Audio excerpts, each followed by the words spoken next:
પર થોડીક વાત સમજવાનો આપણે પ્રયાસ કરીશું. પરમેશ્વરને તું શું પરખે? ભગવાનને આપણે શું ઓળખવાના? અથવા તો ભગવાનને આપણે શું સર્ટિફિકેટ આપવાના કે આપ ભગવાન છો કે નથી? પ્રારંભ કરીએ કે જુદી રીતે. ઇન્ફોસિસ કંપનીનું નામ સાંભળેલું હશે અહીંયા બેઠેલા ઘણા બધાએ.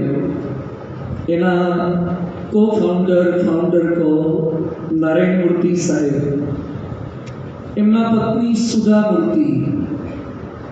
મૂર્તિ પણ એટલા સ્કોલર છે, રાઇટર છે. તો નારાયણ મૂર્તિ અને સુધા મૂર્તિ લગ્ન કર્યા બાદ શરૂઆતના દિવસોમાં બોમ્બેમાં એક વ્યક્તિના ત્યાં ભોજન માટે ગયા. ત્યાં જમણવારનું એમને આમંત્રણ મળ્યું હતું એક પૈસાદાર વ્યક્તિના ત્યાં. ત્યાં એમને ચાંદીના વાસણમાં જમાડવામાં આવ્યા. હવે વર્ષો પહેલાનો આ પ્રસંગ છે. એ સમયે ચાંદીના વાસણમાં જમાડવા એટલે બહુ જ ધનિક વ્યક્તિ હોય તો શક્ય બને. એટલે જમીને પછી બંને પાછા પોતાના ઘરે આવ્યા. એ સમયે સુધા મૂર્તિએ પોતાના પતિ નારાયણ મૂર્તિ સાહેબને વાત કરી કે પેલા લોકો કેટલા ગરીબ છે. એટલે નારાયણ મૂર્તિ સાહેબને આશ્ચર્ય થયું કે કેમ તમે એમને ગરીબ કહો છો? ચાંદીના વાસણમાં તો આપણને જમાડ્યા, એ તો ધનિક કહેવાય, પૈસાદાર કહેવાય. એ સમયે સુધા મૂર્તિ એવું બોલ્યા કે they did not have a single book in their drawing room. તેમના ડ્રોઈંગ રૂમમાં એક પણ સમ ખાવા પૂરતું પુસ્તક પણ નહોતું. માણસ પૈસાદાર છે એ ચાંદીના કે સોનાના વાસણથી નક્કી ન થાય. એના ઘરમાં સારા પુસ્તકો, સારા શાસ્ત્રો સમજાવે એવા ગ્રંથો છે કે નહીં, એનાથી એની અમીરી નક્કી થાય છે. જે આપણને સન્માર્ગે દોરે, સગવડો ન દોરી શકે, સવલતો ન દોરી શકે, શાસ્ત્રો દોરી શકે.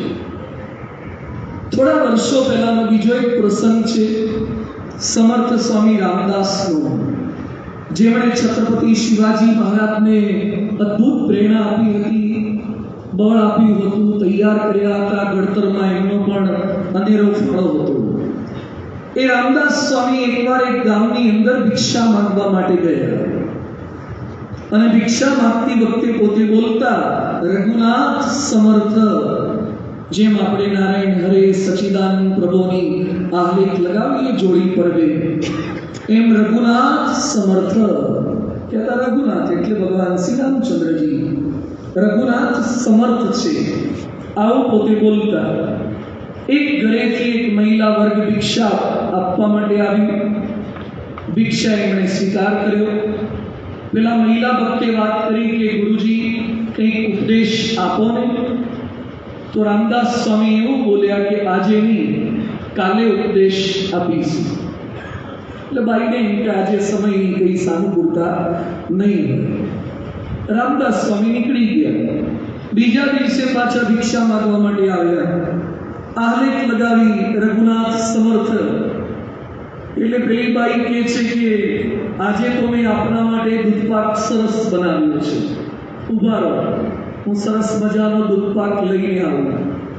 પેલી બાઈ જેવી દૂધપાક લેવા માટે ઘરમાં ગઈ અને રામદાસ સ્વામીએ પોતાની પાસે જે કંઈ પાત્ર હશે, ભિક્ષા પાત્ર, ભિક્ષા ગ્રહણ કરવા માટેનું, એની અંદર વાંકા વળીને થોડી ધૂળ, માટી, કચરો, સડેલા શાકભાજી ત્યાં થોડા પડ્યા હોય એ બધા નાખી દીધા. પેલા મહિલા ભક્ત આવ્યા અને આવીને દૂધપાક આપવા જતા હતા, ત્યાં ભિક્ષા પાત્રમાં બધો કચરો જોયો, ધૂળ ને બધું.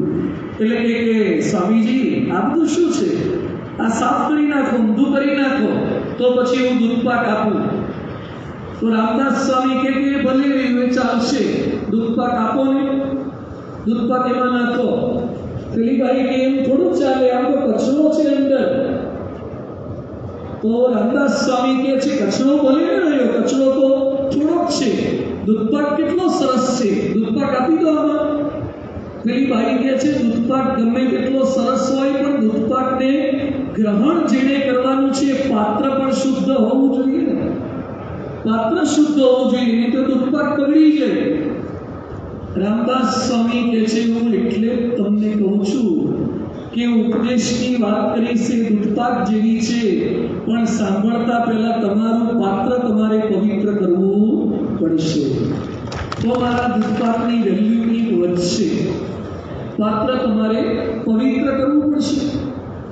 આપણી પાસે વચનામૃત એવો ધર્મગ્રંથ છે જે પોતે અમૃત છે, દૂધપાક નહીં, અમૃત છે.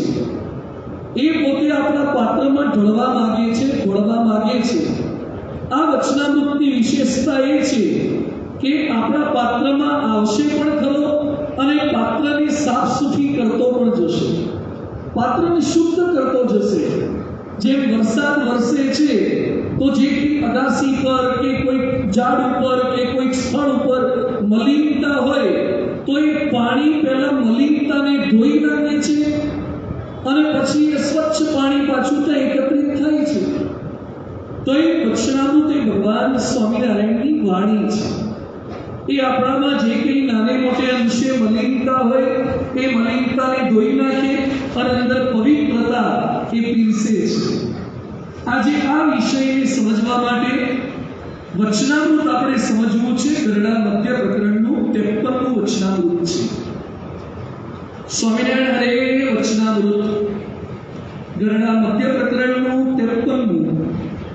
પોતાનો અવગુણ ન સૂજે એ જ મોહ તેનું.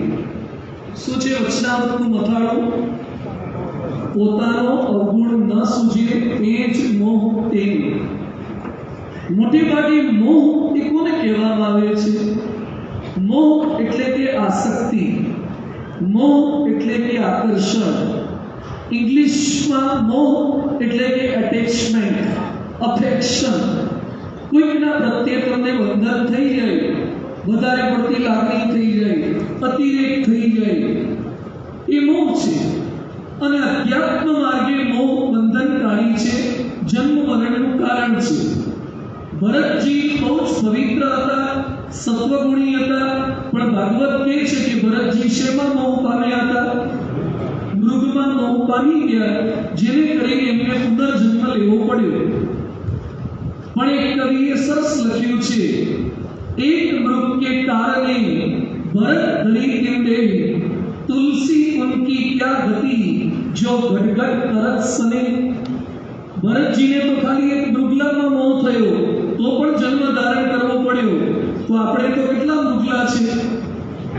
આમાંથી ઘણા હરિભક્તો ઘરમાં એક મૃગલું હશે, કોઈકને બે મૃગલા હોય, ઘણા મૃગલા ઓછા પડે કૂતરા રાખે છે, ઘણા કોકના કૂતરા માગીને લાવે છે. જેના પ્રત્યે અતિશય પ્રીતિ આસક્તિ આપણને થાય છે. બાલ્ય અવસ્થામાં આપણને રમકડામાં પ્રીતિ થતી. આપણે નાના હતા ત્યારે છાપો રમતા, ફોટા રમતા, લખોટી રમતા. અત્યારે લખોટી જોઈ મન થાય આપણને કે મારી લખોટી તું લઈ ગયો. પણ એ વખતે આપણને મોહ હતો કે લખોટી માટે ઝઘડતા ને મારામારી કરતા. આ ઉત્તરાયણ આવે અને એક પતંગ માટે છોકરાઓ કેવી મારામારી કરે છે, નાના જે હોય પતંગ માટે. એટલે મોહ છે. આપણે એ કાગળ માટે માથાકૂટ કરીએ કે પેલી નોટના કાગળ માટે માથાકૂટ કરીએ? હવે સમજના થઈ ગયા કે આ કાગળ માટે માથાકૂટ ના કરાય, આ કાગળમાંથી આવા ઘણા કાગળિયા આવી જશે. પણ એ મોહ છે.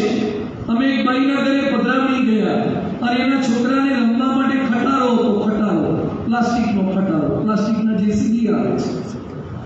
એને સંતોષ થાય કે આપણા ઘરમાં જેસીબી છે, પ્લાસ્ટિકનો ખટારો છે. કે અમારી ભેગો બીજો એક કાર્યકરનો છોકરો હતો, ત્યાં ખટારો જોઈ ગયો. તો કે મને ખટારો આપ. કે પેલો આપે કે ત્યાં ખટારા માટે બે પાખડ્યા. અમારી પધરામણી આમાં જ પતી. ખટારાના સમાધાન માટે ખટારો, પાછો પ્લાસ્ટિકનો ખટારો. તે સમજે જ નહીં. તે પેલા કાર્યકર એના દીકરાને લઈ અને બજારમાં જઈ ખટારો લઈ આવ્યા. બે ખટારાવાળા થયા ત્યારે થોડી શાંતિ થઈ. એમાં પાછો પેલો જે નવો આવ્યો હતો ને કે જો તારા કરતા મારો ખટારો મોટો, મેં તો તું હાલ રમણ. આ ખટારામાં જ પચશે નહીં બધું પાછું.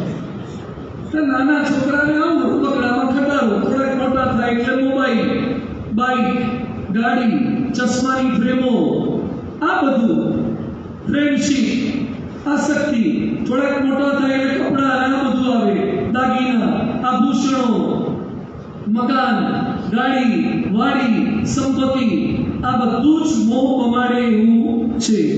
પરંતુ આ બધું બંધનનું કારણ છે. પણ અહીંયા એ મોહની વાત નથી કરતા. આ પણ મોહ સાચો જ છે, આનું નિરૂપણ પણ રચનાઓમાં થયેલું જ છે, પણ અહીંયા થોડી જુદી વ્યાખ્યા આપી છે. કયો મોહ? પોતાનો અવગુણ ન સૂઝે તે મોહનું રૂપ છે. મોટે ભાગે માણસ માત્રમાં ગુણ પણ હોય અને અવગુણ પણ હોય. માણસ માત્રમાં આપણા બધામાં થોડા ગુણ પણ હોય, અવગુણ પણ હોય. વ્યક્તિએ એનું પ્રપોર્શન અલગ અલગ હોય, ટકાવારી અલગ અલગ હોય. કોઈકમાં ગુણ વધારે હોય, કોઈકમાં અવગુણ વધારે હોય, કોઈકમાં સપ્રમાણ હોય, કોઈકમાં ગુણ વધારે હોય, અલગ અલગ હોય. જેમ જેમ સત્સંગમાં આવતા જઈએ એમ અવગુણનો ક્રાઇટેરિયા ઘટતો જાય અને ગુણનું પ્રમાણ પ્રપોર્શન ધીમે ધીમે કરતા વધતું જાય. પણ આશ્ચર્યની વસ્તુ એ છે કે દરેક વ્યક્તિને પોતાના શું દેખાય? બોલો એક સાથે. અને બીજાના અવગુણ. દરેક વ્યક્તિને પોતાના ગુણ દેખાય અને બીજાના અવગુણ દેખાય. પોતાના અવગુણ દેખાય જ નહીં. એકવાર એક ભાઈ મોજા પહેરી અને મહેમાન ગતિએ ગયા. કોઈ પોતાના સગાવાળાના તે મહેમાન ગતિએ ગયા અને એમાં પેલા યજમાને જોયું તો આ ભાઈએ એક પગમાં કાળું મોજું અને એક પગમાં લાલ મોજું પહેર્યું. આવું હોય, અડધું લાલ ને અડધું કાળું હોય તો ફેશન કહેવાય, પણ એક પગમાં લાલ ને એક પગમાં કાળું. એટલે પેલા યજમાને પૂછ્યું કે આ શું કર્યું છે? આવા કઈ મોજા લેવાય? આવા મોજા પહેરે? એ કે આ મોજાની જોડે આવી ભૂગાર છે, ખરાબ આપી છે. આમાં એક લાલ છે, એક કાળું છે. દુકાનદાર જ એવો છે, એટલે બે જોડ મોજા લીધા, એમાં આ જોડે ખરાબ આવી અને ઘરે જે પડ્યા છે ને એમાં એક લાલ છે ને એક કાળું છે. શું કીધું? ઘરે જે પડ્યા છે એમાં એક લાલ છે ને એક કાળું છે. બે જોડો ખરાબ આપી છે. હવે કોણ ખરાબ હતું? મારો સમજતો નથી. ઊંધું ચત્તું કરી નાખ્યું કોઈ લાલ કાળું થઈ જાય ને. પણ આપણને છે ને પોતાના અવગુણ દેખાતા નથી. એટલું જ નહીં, દેખાતા નથી પણ અવગુણ છે જ નહીં એમ માનીએ છીએ. દેખાવો નહીં એ વસ્તુ થોડીક જુદી છે, પણ અવગુણ છે જ નહીં એમ માનવું એ તો વધારે ખતરનાક છે, વધારે જોખમી છે. એટલે આપણે એ લેવલ સુધી પહોંચી ગયા છીએ. અત્યારે ચિઠ્ઠી આપવામાં આવે સભામાં બધાને અને કહેવામાં આવે કે દરેક વ્યક્તિએ પોતાના ગુણ પણ લખવાના અને અવગુણ પણ લખવાના. અને આપણે બધા લખીએ તો કયું ખાનું વધારે ભરાય? બરાબર ને? આપણને આપણા અવગુણ લખવા જાવ તો એમ લાગે કે ના ના યાર આ તો છે જ નહીં. અને ગુણમાં તો એટલો નિબંધ લખાઈ જાય, 2-3 પાનાનો મોટો નિબંધ લખાઈ જાય, આપણા ઉપર આખી આત્મકથા લખાઈ જાય, એટલું થાય. પરીક્ષામાં નપાસ થાય તો પણ વાંક કોનો? સુપરવાઇઝરનો, બોર્ડનો, પેપર કાઢનારનો, કમ્પ્યુટરનો. નશો કરીને વડોદરામાં અકસ્માત કર્યો, અમદાવાદમાં અકસ્માત કર્યો, 8-9 જણા અમદાવાદમાં ઉડાડ્યા, વડોદરામાં એકને મારી નાખી અને બાકીના 7-8ને ઘાયલ કરી દીધા. તો એ શું વ્યક્તિ પોતે બોલે કે ના ના મારો તો વાંક જ નથી? આટલા તમારા થકી ગુજરી જાય છે તોય કોઈને પોતાનો વાંક દેખાતો નથી. નિર્ભયા નામની છોકરી ઉપર કે બાળકી ઉપર બળાત્કારો કેટલા થાય છે તોય પાછા એ લોકો શું કહે છે કે મેં બળાત્કાર નથી કર્યો, અથવા તો મારી દાનત એવી નહોતી, અથવા એને મને ખોટી રીતે લલચાયો હતો. એટલે તમે બળાત્કાર કરી નાખ્યો, પેલી દીકરીને મારી નાખી, અને છતાં પાછા કેટલાક લોકો એને નિર્દોષ પુરવાર કરવા માટે એનો કેસ હાથમાં લે. કેવું છે આ બધું? બધાને ખબર છે કે આ વ્યક્તિ દોષિત છે, છતાં પણ આ જમાનો એવો થઈ ગયો છે ને કે અવગુણ પૈસા આપે એટલે અવગુણ દેખાતા બંધ થઈ જાય. 2-3 વાર છૂટાછેડા થયા હોય ને તો એ સામેવાળાની ભૂલ દેખાય છે. 2-3 વાર છૂટાછેડા થઈ, ઘણા સભામાં 7 વાગે આવે છે 7:15 વાગે અને એમ પૂછીએ કેમ મોડા આવ્યા તો કે હું તો ક્યારનો નીકળી ગયો પણ ટ્રાફિક એવો હતો ને 1.5 કલાક ટ્રાફિકમાં ગયો કેટલો બધો ટ્રાફિક હતો એ કે મારે તો હતું જ તું ટાઈમે પણ મહેમાન આવી જાય છે અને અમુક જ્યારથી સત્સંગમાં આવ્યા ને ત્યારથી દર રવિવારે મહેમાન આવે છે રવિવારે જ આવે છે બોલો સભાના ટાઈમે મહેમાન આવે છે દર રવિવારે મોડા આવે છે અમુક 6:30 આવે 6:45 આવે 7 આવે તો એને પોતાનો અવગુણ નહીં દેખાય સભામાં બાકીના બધા બેઠા હોય વહેલા ઊભા થઈને જતા રહેશે હજી આરતી બાકી હોય વિદાય શ્લોક બાકી હોય ઊભા થઈને જતા રહે કેમ કે પછી ટ્રાફિક બહુ થાય છે પછી અમારી બસ જતી રહે છે પછી પ્રસાદમાં લાઈન બહુ થાય છે એના કારણો બધા એટલા વ્યાજબી બતાવે તમને એમ જ લાગે કે તને તો અડધી કથા ઊભો જ કરી દેવો જોઈએ છેલ્લે નહીં અડધી કથા એ મોકલી દેવો જોઈએ એને પોતાના અવગુણ દેખાય કે હું ભૂલ કરું છું ખોટું કરું છું એટલે મહારાજ આ વક્તાઓમાં સમજાવે છે પોતાનો અવગુણ દેખાતો નથી બીજું કહે છે કે જીવ માત્રને પોતાના ડાપણનું અતિશય માન હોય છે જીવ માત્રને શેનું માન હોય પોતાના ડાપણનું બાળકો અમારી પાસે આવે સંતો પાસે અને અમે પૂછીએ બેડ બોય કે ગુડ બોય તો શું બોલે ગુડ બોય હા વાળી ઊંચો આખી સોસાયટીને કરે એવો હોય વડના વાદળા ઉતારે એવો તો એ પાછું શું કે ગુડ બોય આપણે કહીએ કે કોણ ડાયો તું ડાયો કે ગાંડો હું ડાયો બધા જોજો નાના છોકરા એવું બોલે છે અને આપણે બોલતા નથી પણ ડાયા તો માનીએ જ છે આપણે બધા જણે જામનગર મેન્ટલ હોસ્પિટલમાં ગયા હતા મેં રિટેલમાં ગાંડા જોયા હતા પણ હોલસેલમાં નહોતો જોયા થોડા હોલસેલમાં જોઈએ તો 150-200 ગાંડા રાખે છે બધા ગાંડા એમ માને છે કે આ રોજ સવારે 9 વાગે જે ડોક્ટર આવે છે ને એને મગજની તકલીફ છે બધા ગાંડા એમ માને છે આને તકલીફ છે એક પણ ગાંડો એમ નથી માનતો કે મારામાં કઈ તકલીફ છે જો જે સાયકિક પેશન્ટ થાય ને એ લોકો સાયકિયાટ્રિસ્ટ પાસે જવા તૈયાર નથી હોતા એમ કે હું ગાંડો છું મને થોડી કઈ તકલીફ છે એટલે પરાણે એને ખબર ન પડે ને એમ એને ડિપ્રેશનની કે આ જે મનોચિકિત્સાની જે ગોળીઓ આવે ને એ પરાણે ખબર ન પડે એને ખવડાવવી પડે છે બાકી કોઈ પોતાની જાતને થોડા ઘણા પણ ડિપ્રેશનમાં છે એવું માનવા તૈયાર હોતા નથી કેટલાક લોકોને ભગવાન તરફથી એવી ફરિયાદ હોય છે કે મને રૂપ બરાબર ન મળ્યું હાઈટ બરાબર ન મળી વેઇટ બરાબર ન મળ્યું ઘરવાળા બરાબર ન મળ્યા પડોશી બરાબર ન મળ્યા સાસુ બરાબર ન મળ્યા જમાઈ બરાબર ન મળ્યા સંતાન બરાબર ન મળ્યા આ બધી ફરિયાદ હોય પણ એક બાબતે ફરિયાદ નથી હોતી કોઈ એવી ફરિયાદ હોય છે કે ભગવાને મને બુદ્ધિ માપની ના આપી ભગવાને મને ગાંડો બનાવ્યો ભગવાને મને બુદ્ધિ ઓછી આપી એવી કોઈ ફરિયાદ છે લગભગ બધા એમ જ છે કે ના બુદ્ધિ તો માપની છે જો બુદ્ધિ બધાને ઇનફ લાગે છે બીજાને ગાઈડ કરે એટલી બુદ્ધિ બધામાં લાગે છે બોલવા ચાલવામાં પોતાની જાતને એક્સપર્ટ જ માને અને ઘણા તો દરેક વિષયના એક્સપર્ટ અમુક રાજકોટમાં હાલતા ચાલતા ગૂગલ હોય છે મંદિરમાં હોય છે અહીંયા આવે છે સભામાં એની પાસે તમે ઊભા રહો ને એટલે દરેક બાબતમાં કોમેન્ટ આપે જ દરેક બાબતમાં માર્ગદર્શન આપી જ જાય રિયલ એસ્ટેટ હોય કે બાંધકામ શેર બજાર હોય કે ટેરિફ માર્કેટિંગ યાર્ડ હોય કે પેલું સટ્ટા બજાર હોય લગ્ન હોય કે છૂટાછેડા ઘર લેવાનું હોય કે વેચવાનું અમેરિકાનો પ્રોબ્લેમ હોય કે અફઘાનિસ્તાનનો એમાં એને સલાહ આપી જ હોય એટલું એનું ડાપણ હોય છે ને કે બધી મને ખબર પડે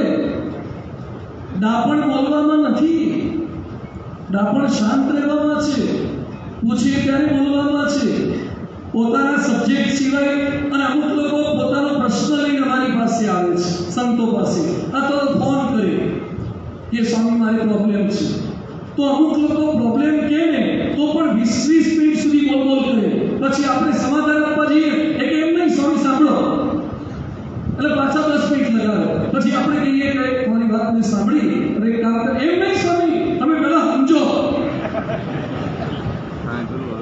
અડધો કલાક સુધી મેથી મારવા કરે એને સમજવું જ નથી અમને ખાલી ઉગ્રો ઠાલવો છે તો પહેલા પહેલા થોડું 5 મિનિટ કે 10 મિનિટ બોલી લો, પછી હાથ જોડી કહો કે સ્વામી કરિષ્ય વચનમ તવ.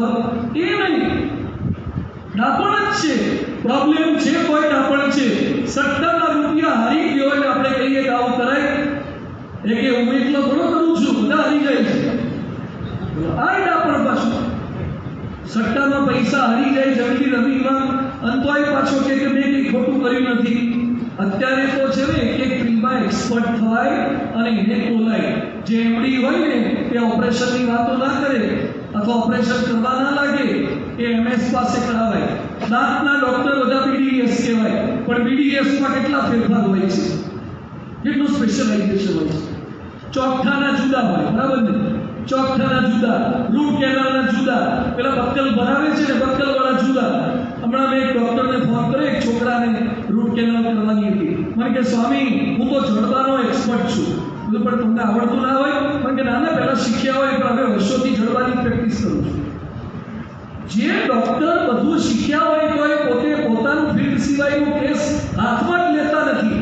અને ઘણા એન્જિનિયર હોય ને તોય આપણને કહેવા આવે, એક ભાઈ પણ કહેવાય મને કે તમારે તકલીફમાં ખાલી એટલું જ છે, આંખમાં મધ નાખવાનું શરૂ કરી દો.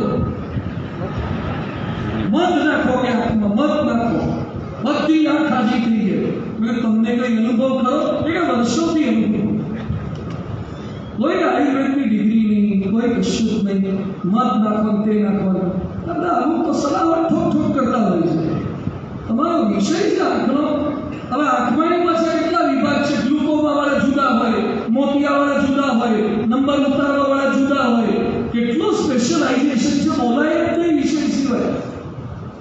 એમ ઘણા સત્સંગમાં હજી તો નવા આવ્યા હોય અને પાછા કોઈને શું કે માપે માપે કરવાના, બહુ વધારે પડતું દોડદોડ નહીં કરવાનું. અને પાછા બીજા નવા આવે ને સલાહ આપે કે ભ્રમરૂપ થવું હોય ને તો આ કરો. પોતે તો થયો જ ના હોય પાછો. હજી તો કંઠી એક શેરવાળી પહેરતો હોય, ડુંગળી બાજી ખાતો હોય, અને પાછો કપાતું ને બીજાને ડાપણનું માન. એટલે સતત દરેક વ્યક્તિને પોતાના ડાપણનું માન રહ્યા કરે છે. તો આપણે એમાંથી બહાર નીકળવાનું છે. પછી મહારાજ લખે છે વતનાવતમાં, પણ એમ વિચારે નહીં જે મને મારા જીવની ખબર નથી. વતનાવતમાં સરસ લખ્યું છે, એમ વિચારે નહીં જે મને મારા જીવની ખબર નથી. અને આ શરીરમાં જીવ રહ્યો છે તે કાળો છે કે ગોરો છે, લાંબો છે કે ટૂંકો છે. જીવ એટલે આત્મા, જીવાત્મા, સોલ, જેને ઇંગ્લિશમાં સોલ પણ કહે છે. એ જીવની વાત પછી સમજીએ, પહેલા શરીરને સમજીએ. માનવ શરીરનો નાનામાં નાનો એકમ શું છે? સેલ. શું કહેવાય? આ રોડ પર આવે છે ને દુકાનમાં લાગે સેલ, એ સેલ કે બેટરીનો સેલ? કોષ, સેલ. આ સેલ આપણા બોડીમાં કેટલા સેલ છે? 37.2 ટ્રિલિયન કોષ છે. કેટલા? 37.2 ટ્રિલિયન. અમારે ટ્રિલિયન સમજાવતો નથી થતું. કેમનું સમજાવવું? ટ્રિલિયન આટલા બધા કોષ આખા શરીરમાં. એક કોષમાં જે રચના છે ને, એક સિટીમાં જેટલું પાઇપલાઇન હોય ને, પાઇપલાઇન, ઇલેક્ટ્રિફિકેશન, ટેલિફોનની લાઈનો, એના કરતાં વધારે જટિલ એક કોષમાં હોય છે. અને રોજ 33,000 કરોડ કોષ જૂના મરી જાય છે અને નવા જન્મી જાય છે. કેટલા કોષ? 33,000 કરોડ કોષ. ઘણા કહેવાય સોસાયટીમાં પેલા ભાઈ ગુજરી ગયા, બહુ દુઃખદ પ્રસંગ છે. તારામાં 33,000 ગુજરી ગયા. 33,000 રોજ ગુજરી જાય છે. નહીં આપણે ચામડી આરામ કરીએ પછી જે નીકળે છે ને, કેટલાય કોષ મરી જાય છે. ઉનાળામાં તડકે રહો અને અહીંથી પોપી વખૂટ એના બધું નીકળે ને, બધું સનસ્ટોક લાગે એટલે કેટલાય ગુજરી જાય છે, નવા પાછા જન્મી જાય છે. આ સમજાય છે કોષ? ડીએનએ સમજાય છે? ડીએનએ આ કેટલાક ગુના કર્યા હોય પછી કયો ટેસ્ટ કરાવડાવે છે? DNA test. આ ડીએનએમાં છઠ્ઠી રહેલી છે. શું રહેલું છે? છઠ્ઠી. વૈવંચો આખો. વૈવંચામાં તો થોડી પેઢીનું જ બતાવે, આમાં તો ડીએનએમાં તો બધું જ કાઢી બતાવે. એની માં કોણ છે ને બાપ કોણ છે ને એની સાથે ડીએનએ અંદર એક એક સેલમાં ક્રોમોઝોમ આવે, એમાં 46 પેર આવે, 23 થાય, 23 જોડ આવે. આવું બધું માનવ કોષની અંદર જીવાણુની 3 બિલિયન જોડ આવે છે. આ બધું આ ડીએનએ સમજાય એવું નથી. કોણ સમજી શકશે ધીરે? આ શરીરમાં 250 થી 350 હાંધા આવે છે. જો આ હાંધો છે, આંગળીનો હાંધો છે, પછી આ હાંધો છે, આ દેખાય આ હાંધો છે, વચલો હાંધો છે, આ હાંધો છે, આ હાંધો છે, આ હાંધો છે, આ જુદા પ્રકારનો હાંધો. જો આમ જાય નીચે લઈ જાઓ, પછી બધા લઈ જાઓ, વટલી જાય. પછી આ પાછો આમ જોઈએ. આ કેટલા પ્રકારના હાંધા, એટલા વાંધા. પણ કેટલા અદ્ભુત હાંધા કર્યા છે, કેટલા અદ્ભુત હાંધા. એકા પર ફ્રેક્ચર થાય, પ્લેટ મૂકવી પડે, પછી ખબર પડે કે હાંધા કેવા બનાવ્યા છે. એક પ્લેટ મૂકીએ ને ત્યારે ખબર પડે. ઘણા શું કે બહુ નથી, ખાલી હેર ક્રેક છે, વ્હીલચેરમાં બેઠતા થઈ ગયા. હેર ક્રેક આવી જાય, એક સેટ મસ્ક્યુલર તો આમ થઈ જાય ને, અઘરું છે બધું. અંદર ભગવાન સેટ ફેરફાર કરી નાખીએ ને, બધું એના હાંધા છે. એ ભગવાનની ગોઠવણ આખી શરીરની અંદર કરી છે. શરીર પર કુલ 50 લાખ વાળ છે. આપણા 50 લાખથી વધારે વાળ છે. અને શરીરમાંથી કચરો બહાર નીકળે સ્ટૂલ દ્વારા, યુરિન દ્વારા અને પરસેવા દ્વારા. ટેમ્પરેચર બોડી મેન્ટેન કરે તો પરસેવામાંથી પાણી નીકળે છે, અંદરથી ખારો પરસેવો નીકળે છે. તો કાણું હોય તો જ નીકળે. હા કે ના? આપણા શરીરમાં કાણું છે, બધે કેવા ઝીણા ઝીણા કાણા છે. અહીંથી નીકળે, મરચુંથી ફૂંકાવ તો માથામાંથી નીકળે, પગલમાંથી નીકળે, પગમાંથી નીકળે, પગના તળિયામાંથી નીકળે, હથેળીમાંથી નીકળે. હવે ક્યાંથી પરસેવો નીકળે છે? બધે કાણા જ છે. આખા શરીરમાં કાણા છે. પણ કેવી સિસ્ટમ છે કે અંદરથી પાણી બહાર નીકળે છે, પણ તમે સ્વિમિંગ પુલમાં કલાક ઊભા રહો ને તો પાણી અંદર ના જાય. કાણાથી અંદર જતું રહેવું જોઈએ પાણી. આટલા કાણા છે તો વાવ કયા પ્રકારના છે? આવા વાવ અંદરથી પાણી બહાર આવે, પણ વાવથી પાણી અંદર જતું નથી. નહીં તો કલાક સ્વિમિંગ પુલમાં નહીં તો ફૂલી ગયેલા હોય. હા, ફૂલી જાય બધું, હાથ પગમાં પાણી જતું રહે છે. ગોઠવણ છે, અદ્ભુત ભગવાનની ગોઠવણ છે. એમાં આપણું મગજ 1.5 કિલો વજન છે અને 2.5 પેટાબાઇટ છે. પેટાબાઇટ શું? ટેરાબાઇટ નહીં, પેટાબાઇટ. ટેરાબાઇટ થી ઉપર 2500 ટેરાબાઇટ બરાબર 2.5 પેટાબાઇટ. 25 લાખ જીબી. કેટલું? તમારો ફોન કેટલા જીબી નો છે? ફોન કેટલા જીબી નો છે? 500 જીબી, 800 જીબી, 900 જીબી હોય. અને આ કેટલું છે? 25 લાખ જીબી કેપેસિટી આ બ્રેઇનની છે. તો એ શું કહે છે? સત્સંગ, શિક્ષણ, પરીક્ષા યાદ રહેતું નથી. શું યાદ આવવાનું છે? આટલું પેટાબાઇટનું આવું મગજ આપ્યું છે, તોય પાછા એમ કહે છે કે યાદ રહેતું નથી. અને શરીરમાં જે ચેતા તંત્ર છે, એની જે જોડ છે 86 બિલિયન, એ 8600 કરોડ ન્યુરોન છે. અને જે સંદેશા વ્યવહારની આપલે થાય છે, 1 કલાકના 432 કિલોમીટરની સ્પીડે આપલે થાય છે સંદેશા વ્યવહાર. અને કોઈ અમારા અંકુરભાઈ છે ન્યુરોસર્જન ને બધા ન્યુરોલોજીસ્ટ બધા, ખબર પડતી નથી કે મગજમાં કયા ભાગમાં યાદ રહે છે. સૂઈ જાય ત્યારે કોણ ભૂલી જાય છે? ચલો આપણે સૂઈ જઈએ ત્યારે સૂઈ કોણ જાય છે? બરાબર, સૂઈ કોણ જાય? મન સૂઈ જાય છે. તો મન તો આવું સ્વપ્ન જોવે છે. મગજ સૂઈ જાય છે, હૃદય સૂઈ જાય છે. સૂઈ કોણ જાય છે? અને સુવાની જરૂર કેમ છે? સુવામાં મજા કેમ આવે છે? પથારીમાં, કથામાં, જ્યાં જગ્યા મળી નથી, ત્યાં ખેંચી નથી. હા, ચાન્સ મળ્યો નથી, ખેંચી નથી. તે સુવાથી અંદર એનર્જી શું આવી જાય છે? સૂઈ જવાનું. તો મગજમાં કેવી રીતે ચાલે છે? મગજ ઓળખાતું જ નથી. 5-10% માન ન્યુરોસર્જનો સમજી શકે છે. એવું ખતરનાક મગજ છે. તોય જીવ માત્ર ને ડાપણનું માન હોય કે મારા જેવો બુદ્ધિશાળી કોઈ નહીં. તને તારું મગજ સમજાતું નથી. પાછો એક લેખ લખતા આવડી ગયો એટલે બુદ્ધિશાળી, એક કવિતા લખતા આવડી ગઈ, એક પ્રવચન કરતા આવડી ગયું, એક કોમેન્ટ કરતા આવડી ગઈ એટલે બુદ્ધિશાળી થઈ ગયો. આ હૃદય જ્યાંથી જન્મ્યા ત્યારથી ધબકે છે. જન્મ્યા ત્યારથી નહીં, માતાના ગર્ભમાં આવ્યા ત્યારથી ધબકે છે. દિવસમાં 1 લાખ વાર ધબકે છે. 1 લાખ વાર. કયો પંપ છે? અને ચલો રોજ સવારે ઉઠીને હૃદયને કોણ એમ કહે છે ચલો આજે ધબકજો? રાત્રે સૂતી વખતે હૃદયને એમ કહે છે બંધ ના થઈ જતું, સવારે ચાલુ રહેજે. આ કયા પ્રકારનો ઓર્ડર છે? આપણે કહેતા નથી તો સારું કામ કરે છે અને આપણે કઈ થાકી ગયા તો એમ નથી કરતા. આ હૃદય ધબક્યા જ કરે છે, ધબક્યા જ કરે છે. હાર્ટ એટેક ના આવે, તકલીફ ના થાય, કોલેસ્ટ્રોલ ભેગું ના થાય ત્યાં સુધી. આ હિલિંગ સિસ્ટમ સમજાવો. શરીરમાં જે રૂજ આવે છે, ડોક્ટર ખાલી કાપવાનું કામ કરે છે. ડોક્ટર રૂજ નથી લાવતા, રૂજ તો ભગવાન લાવે છે. રૂજ ભગવાન લાવે છે. સમજી બતાવો, રૂજ આવે છે એમાં શું થાય છે, ક્યાંથી રૂજ આવે છે? અને રૂજ આવતી બંધ થઈ જાય તો ડોક્ટરને કહો ઓપરેશન કરો. બીપી હાઈ હોય ત્યારે ઓપરેશન કરો, સુગર હાઈ હોય ત્યારે ઓપરેશન કરો. ના કરી શકે. સુગર હાઈ હોય ત્યારે, બીપી ફ્લક્ચ્યુએટ થતું હોય ત્યારે ઓપરેશન ના કરી શકે.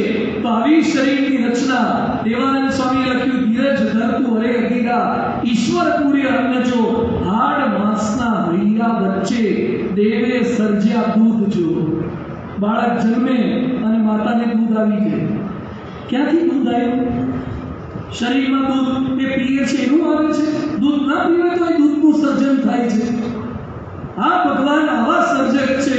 અને મૃત્યુ પામે ત્યારે શરીરમાંથી શું નીકળી જાય છે? ક્યાંથી નીકળી જાય છે? ક્યાંથી નીકળે? કાનમાંથી, મોઢામાંથી, નાકમાંથી શું નીકળે છે? આત્મા નીકળે છે. કયા ડોક્ટરે કે કયા વિજ્ઞાને સાબિત કરી બતાવ્યું કે શું નીકળે છે? તરત આપણે એ સળગાવવા લઈ જઈએ છીએ. તો આવું અદ્ભુત રચના શરીરની છે. ન્યૂટન બોલી ગયા કે માનવ શરીરનો અંગૂઠો જોઉં છું તેમ લાગે છે કે મારી બુદ્ધિ શક્તિ આવડત કાંઈ નથી. માનવ શરીરના અંગૂઠાની છાપ જોઈએ ત્યાં આવું શરીર, માનવ શરીર, એના પર કલાકો માનવ શરીરની વાતો થાય છે.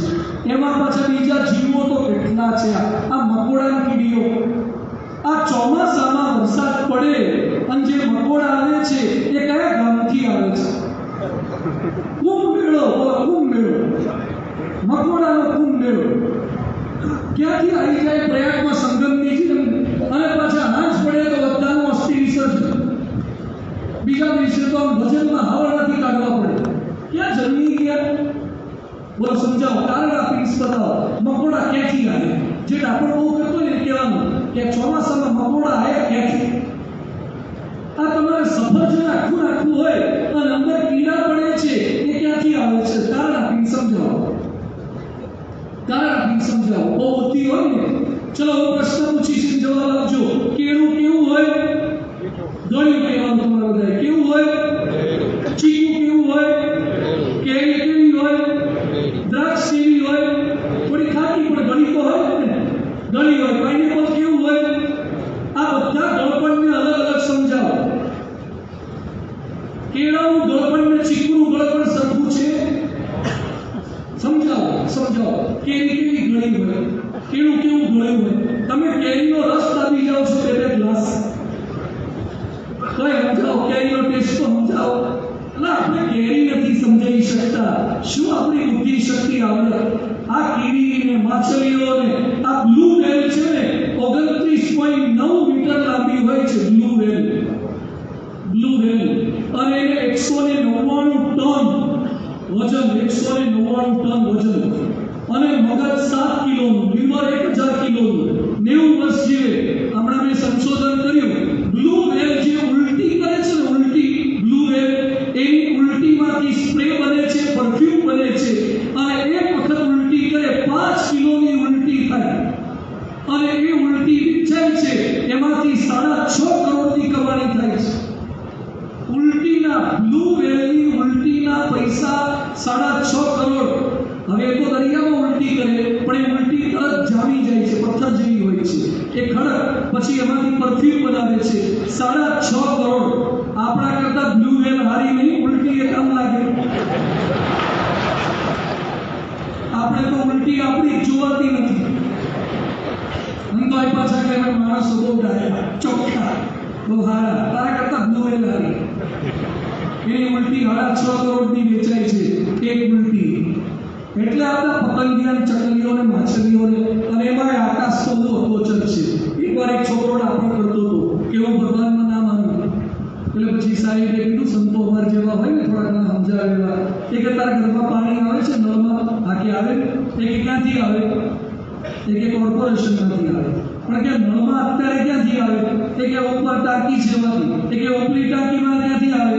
એ કે નીચે આગળ ફળિયામાં ટાંકો છે ને એમાંથી. એ કે ફળિયામાં ટાંકો છે એમાંથી જાતે ઉપર જાય? એ કે જાતે ના જાય, મોટર મૂકી છે.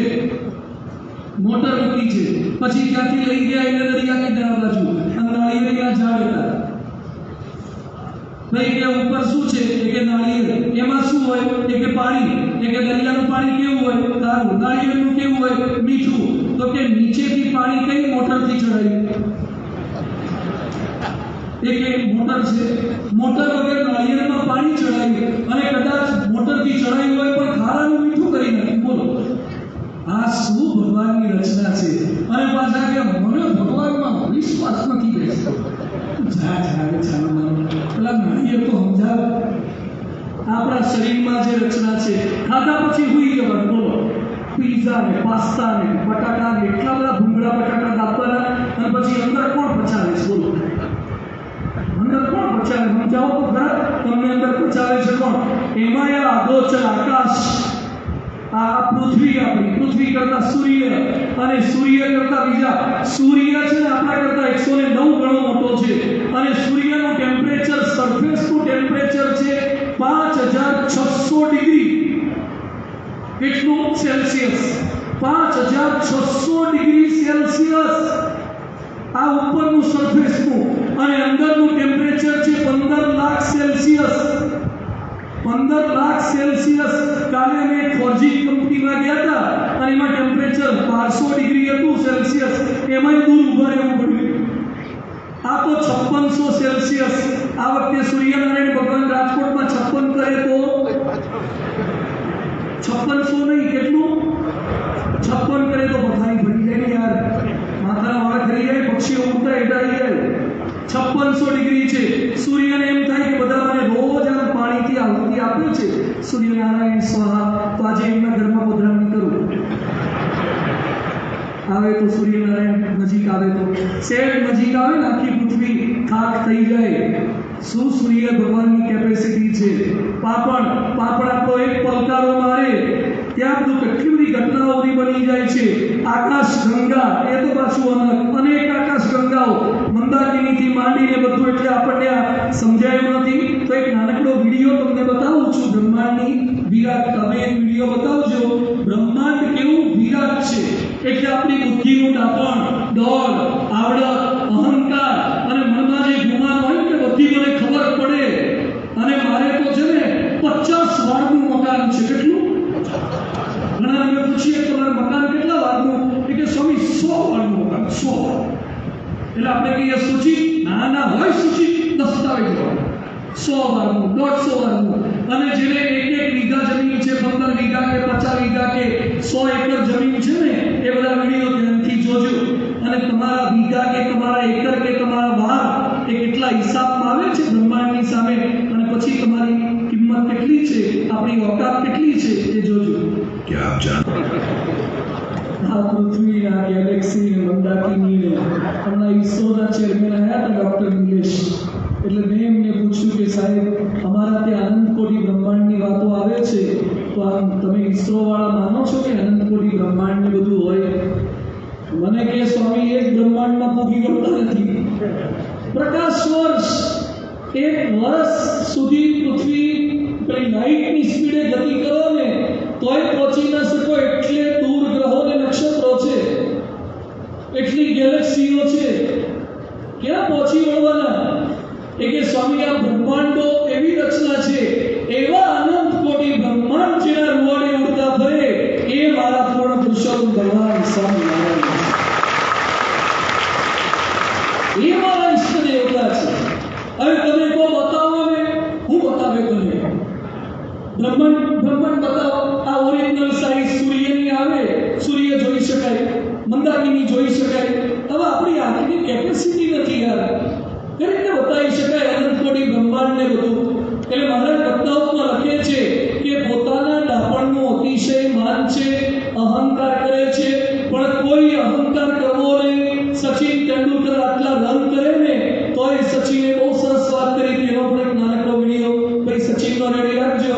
સચિન તેંડુલકર માસ્ટર બ્લાસ્ટર, ક્રિકેટનો ભગવાન જેવું ઉપમા આપે છે લોકો એને. પણ સચિન શું કહે છે કે મારા જ્યારે રન થતા, મારી સદી થતી, ત્યારે ઘરમાં કોઈ મોટી પાર્ટી નહોતા કરતા, આપણા લીધે કશું થતું નથી. નિહાળો નાનો સચિનનો એક વિડીયો. તેંડુલકર કહે છે કે જ્યારે સદી થાય ત્યારે મારા ઘરમાંથી તાલીમ જ એવી હતી કે કોઈ પાર્ટીઓ નહીં કરવાની, પેંડાનું બોક્સ લઈ અને ભગવાનનો આભાર માનવાનો કે તમારી કૃપાથી હું કરી શકી. જેટલા માણસો આગળ વધ્યા છે ને, સારા માણસો, સમજુ માણસો, એ ડોક્ટર વિજય ભટકર સાયન્ટિસ્ટ જ્યારે સુપર કોમ્પ્યુટર શોધ્યું, એ કહે છે કે સ્વામી અમે તો કંઈ શોધ્યું નથી, ભગવાને મગજ બનાવ્યું એના થકી અમે કરી શક્યા.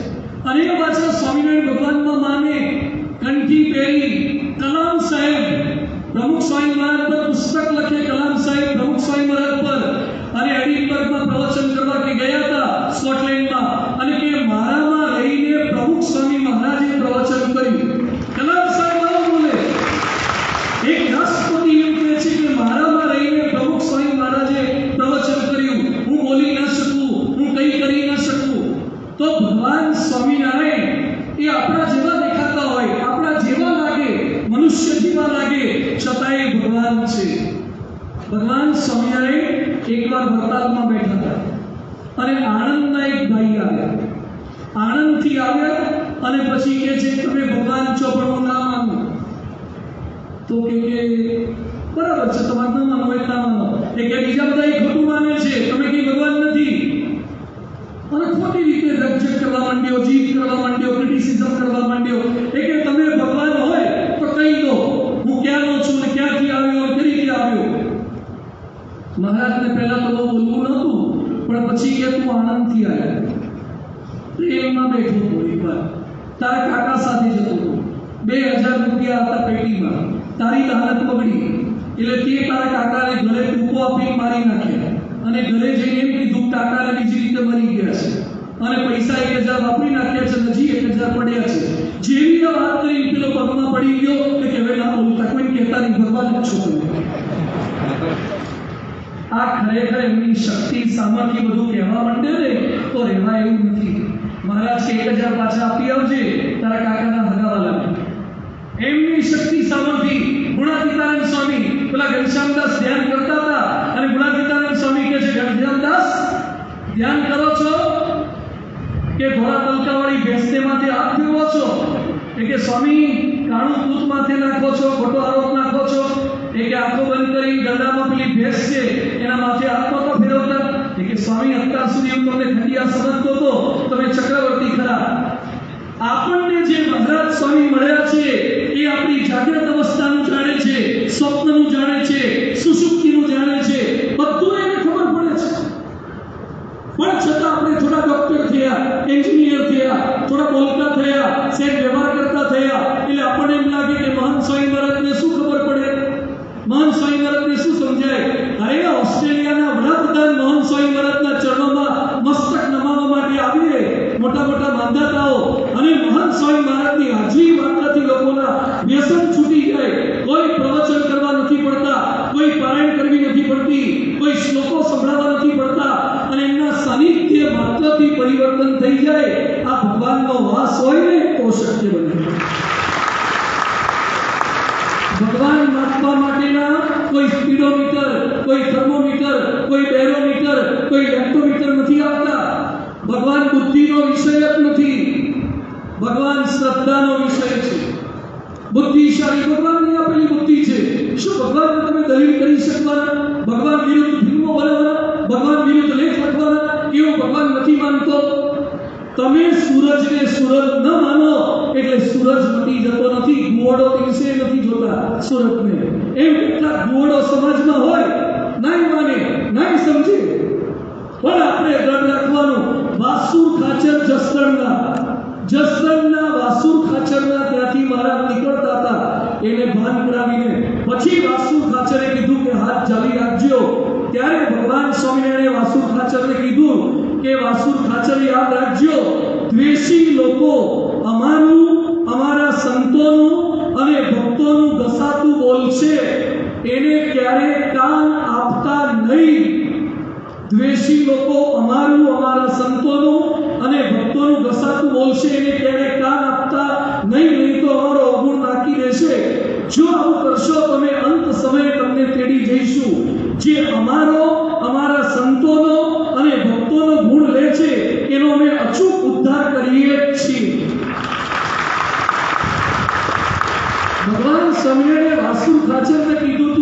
કે અધર્મી લોકોના શબ્દો કાનમાં ધરવા નહીં, ખોટી વાતો સાંભળવી નહીં. બુદ્ધિશાળી બ્રહ્માનંદ સ્વામી હતા, બુદ્ધિશાળી પ્રેમાનંદ સ્વામી હતા, બુદ્ધિશાળી નિત્યાનંદ સ્વામી હતા, બુદ્ધિશાળી ગોમાનંદ સ્વામી હતા, બુદ્ધિશાળી પ્રમુખ સ્વામી મહારાજ ને મહંત સ્વામી મહારાજ, અને અત્યારે બુદ્ધિશાળી બીએપીએસ ના 1200 સંતો છે જે ભગવાનને ઓળખી રહ્યા છે. બુદ્ધિશાળી બીએપીએસ ના લાખો હરિભક્તો છે જે ભગવાનને ઓળખીને બેઠા છે. સ્વામિનારાયણ ભગવાન છે, અને જેમ જેમ તમે ભગવાનને ઓળખતા જશો ને એમ એમ અંદરથી માન નીકળતું જશે, ડાપણ નીકળતું જશે. બધા જ ભગવાન, જે કોઈ ભગવાન છે, જેનામાં ભગવાન રહેલા છે, જે દિવ્ય સ્વરૂપો છે, મહાપુરુષો છે, એ વિનમ્ર જ હોય. શંકરાચાર્યજી 8 વર્ષે તો શાસ્ત્રાર્થ કરી શકે એવા પ્રકાંડ પંડિત થઈ ગયા હતા, અને 16 વર્ષે કેટલા વર્ષે તો એમને ભાષ્ય, 16 કે 18 વર્ષે તો ભાષ્ય રચી દીધા. બહુ નાની ઉંમરે ગામમાં જતા રહ્યા. એટલે શંકરાચાર્યના વખાણ કરવા માટે કોઈ ભક્ત આવ્યા કે બહુ જ્ઞાની છો. શંકરાચાર્ય શું બોલ્યા? સમુદ્રમાં એક ઘાસનું તણખલું બોળ્યું અને પછી એમાં પાણી વાળું કર્યું અને ટીપું આમ ખંખેર્યું.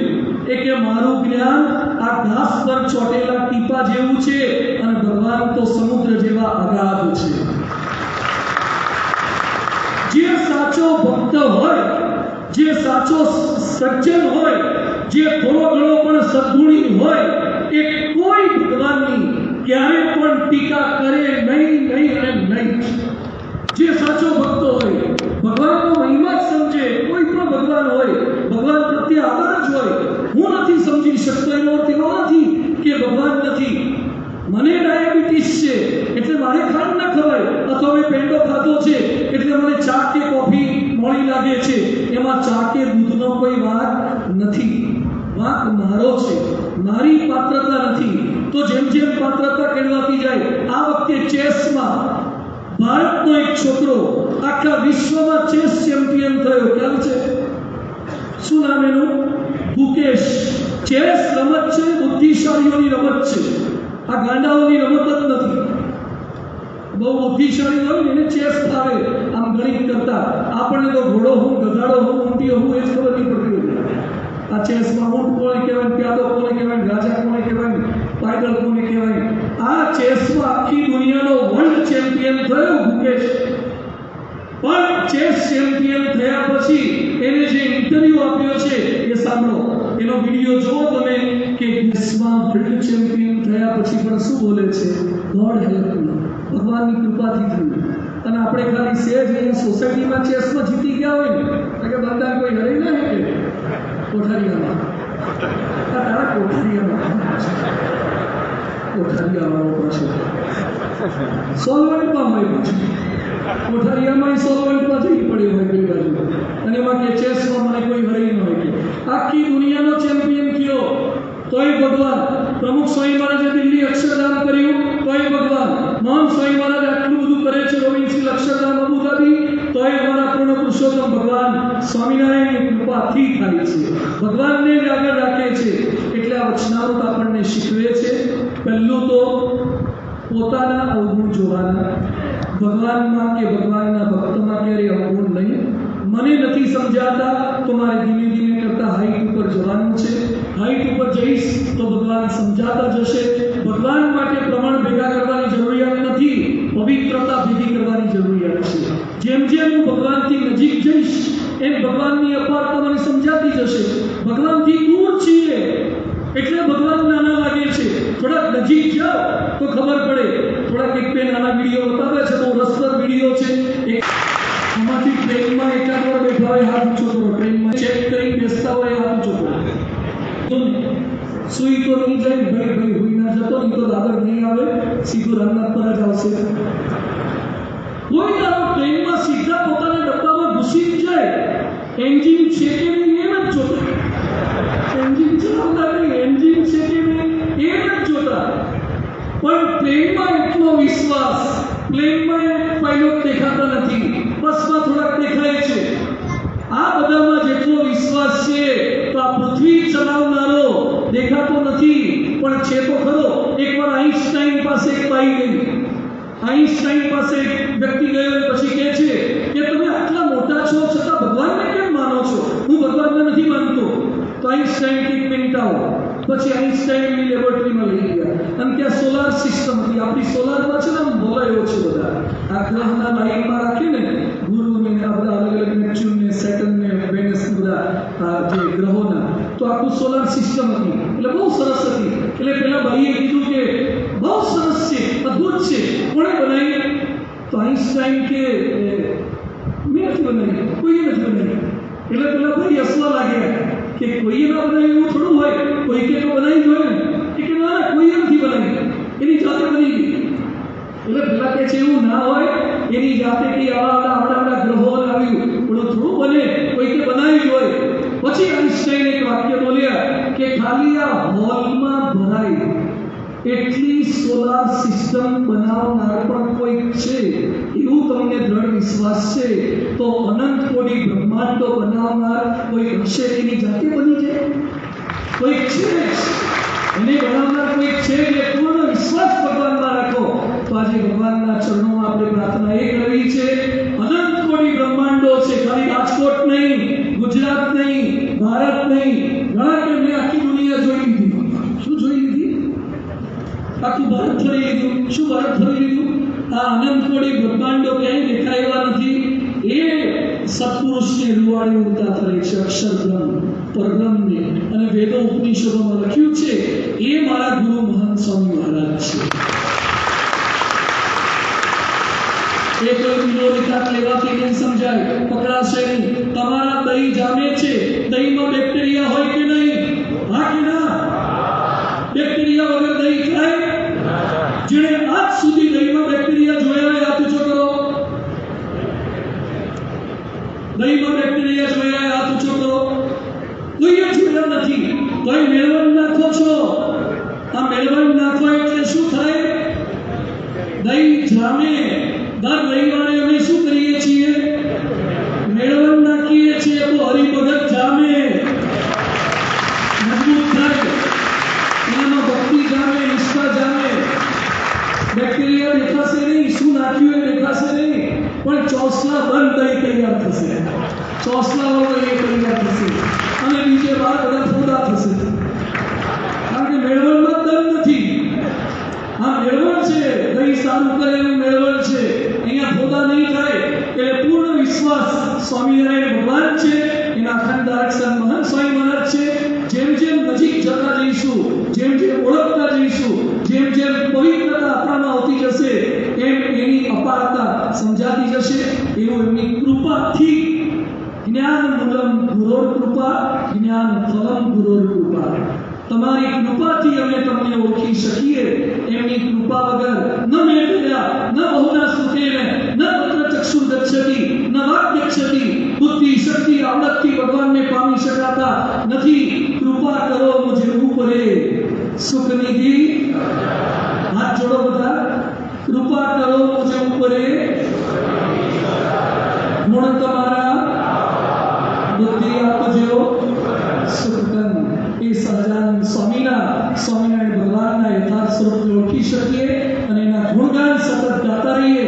એ જ એમના શ્રી ચરણોમાં પ્રાર્થના. સ્વામિનારાયણ